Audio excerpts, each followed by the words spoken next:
So if you're a real estate investor, real estate wholesaler trying to get your first deal done and you haven't been able to, maybe you've been spending the last few months, maybe it could be the last few years, trying to get a deal done and you just can't seem to get one done. In this video, I'm going to share with you why I think that for most of you, you're not getting deals done. It's really not what you think. This comes about because of a recent comment from one of our students that is in one of our programs. This is not a sales pitch for the program.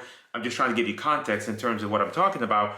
So we have a program that we bring people in, and all that we do in terms of real estate investing right now is all digital marketing in an effort to try to bring in leads, people that are interested in selling their property at a discount, and we do that all through digital marketing, Facebook and PPC.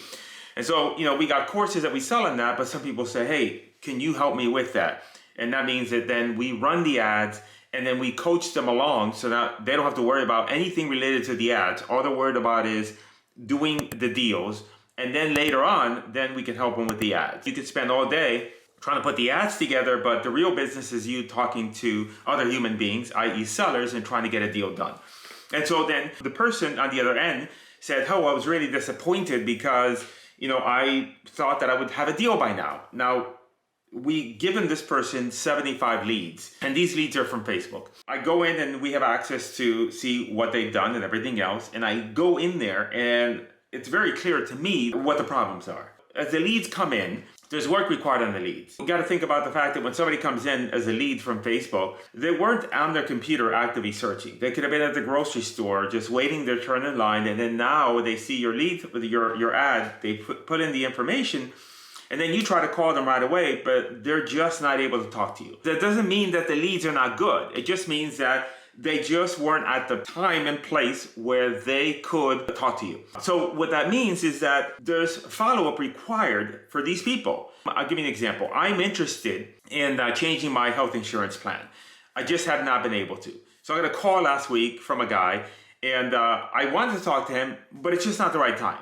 So then he ended up calling me again, ended up missing me, then ended up calling me again, called me this morning, and just had me for a few minutes, and then now I guess he's going to call me back. I do want to talk to him, but I'm just not able to. Same thing happens with your sellers. Either there's an issue with the time that you call them, or it could be that day that you call them, your priority, number one in your eyes, is today I want to find a real estate deal. I want to find a deal. But that may not be their priority for them. They might be dealing with some sort of other issue in their life, their family, or something like that. And so then now they can't talk to you. The reason I say all that is because you've got to be aggressive when these leads come in. You've got to call them multiple times. So one of the issues is, hey, I called these leads, but over 50% of them I've not been able to reach. Well, if you're only calling that lead one time, it's not going to work. And mind you, we have many people in the program that have had less leads than this particular individual, and yet they were able to do deals. So this person has a lot more leads in his CRM,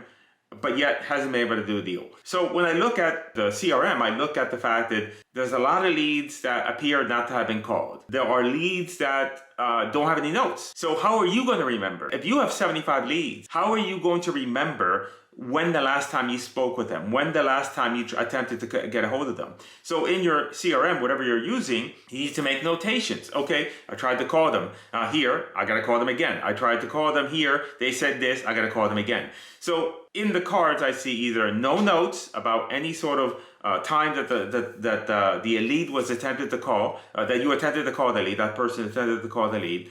I see notes about conversations, about the lead saying, hey, I can't talk right now, call me back. But then there was never any contact again. I look at that and I look at, we have different rows, right? Where it says, hey, the lead comes in, then you try to contact them one time and you do that, then you move them to another row and then another row. So you kind of do it in stages, but you're looking to at least try to get a hold of them 3 to 4 times, and very aggressively in the first, few days that they reach out to you, because when it comes to online leads, the value of those leads dramatically decreases more time goes by because they're going to forget. So you really have to be aggressive in the beginning to try to get a hold of these leads. I saw none of that. And so the first problem, the main problem that I see, and this problem is the biggest one of them all because all the other problems trickle down from here. And that is that the amount of effort that is needed versus the amount of effort that you're putting in is just not enough. I would say that for most of you, you're doing your best, but your best just isn't good enough. You think that your effort is here, but your effort is really here. You have to own up to that. The results are not there. There's a couple videos on my channel with a guy named Harry, one of our students, and he had successfully just did his first deal in the same program. I had a talk with him and I asked him, this is before he got his first deal, it's kind of floundering, and I said, where are you at in terms of effort? And he said, oh, I think I'm a 7. And I corrected him. I said, Harry, you're not at a 7. You are at a 3 at best. And you're not even like on an upward trajectory up to a 7. And so that allowed him to reset what he was doing. And I said, you need to be on top of these leads. You need to call them frequently. You need to be aggressive with trying to get a hold of these people, making offers and everything else. And so with this student, maybe the same as you, that effort isn't there. Because the other reasons why you haven't done your first deal outside of effort then trickle down into other things. What are the other problems? The other problem that you have is that you can't talk to sellers. You sound horrible over the phone. Your tonality is horrible. The way you come across. And so keep in mind is that when somebody reaches out and now they're talking to you for the first time, within the first 5 seconds, they're already formulating some sort of opinion about you before they know anything about you. So yeah, you could focus intensely on, oh, I got to be the best real estate investor possible and know all these different strategies and techniques and how to fill out the contract. But really what you have to focus on is sounding like a confident real estate investor. That doesn't mean that you don't need to know what you're doing. All right, you do need to know what you're doing, but you got to be able to come across on the phone as a figure of authority, that you know what you're doing. You come across with enthusiasm so that when they get you on the phone, then they feel that they're talking to somebody that has their wits together, that has life. Keep in mind is that when you're on the phone with somebody, it's all, that the phone brings the conversation a few notches down. So you got to be able to amp yourself up and really increase your energy level 2 or 3 times in order to sound just like I'm sounding here to you here across video. When we think about talking to sellers, it's that thing specifically, but it's also the words. And so you should have a script. You should have it down pat. That means that every day you should be practicing your script. Every day before you get on the call, you should be reviewing your script and practicing out loud, not reading it in your head, doesn't count, practicing it out loud and getting to the point where you know it cold. When you start making the effort, now you're going to start hitting these other obstacles, i.e. you are not that great up with the phone. The second issue is you don't know how to analyze properties. The way we do it is we are doing deals nationally. We're doing deals in all parts of the country. So we're getting leads that come in markets that we know nothing about. And you don't need expensive tools. We do it with Zillow, for the most part, in order to determine what we think the property is worth. This is something that you really got to get down pat. You could be right now messing up and not taking a chance on opportunities just because you don't know how to analyze leads. It could be that you're tentative about getting on the phone with property owners. Why? Because you're just not able to feel confident about how am I going to figure out what this property is worth. How am I going to figure out if this is an opportunity that I should take a chance on, when it comes to doing wholesaling. But again, you got to be able to know how to analyze properties. The other thing that you have to get better at is the tech part. Many times I see people raise their hands up and say, oh, I'm so flustered. I don't know how to do any of this.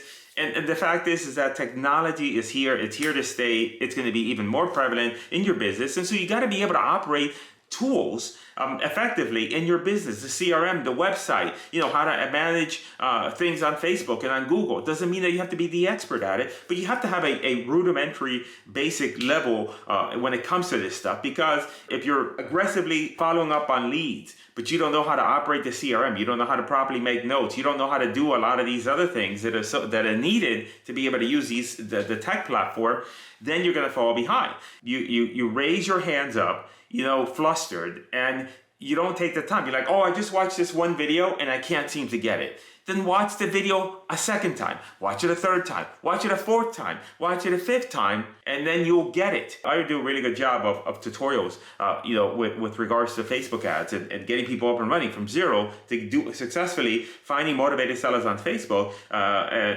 within a matter of a few hours. However, we get many customers that say, oh no, this is just too difficult. And we see that they have not watched hardly any of the videos. They haven't gone through the effort. And so again, it comes down to effort, right? My advice to you, we're coming into the new year. You want to be able to do great things this year. If you're stuck or have been stuck in the real estate business, then you really got to look at yourself and decide what is it that you're not doing? But in the end, it's you're the one that's responsible for your success. You have to be able to take responsibility. And I'll leave you with this last thought.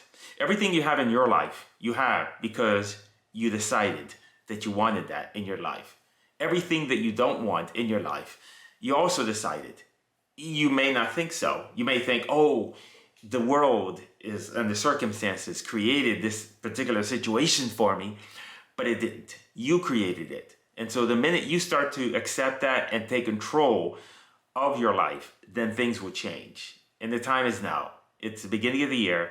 Let's get your shit together and let's start making some money.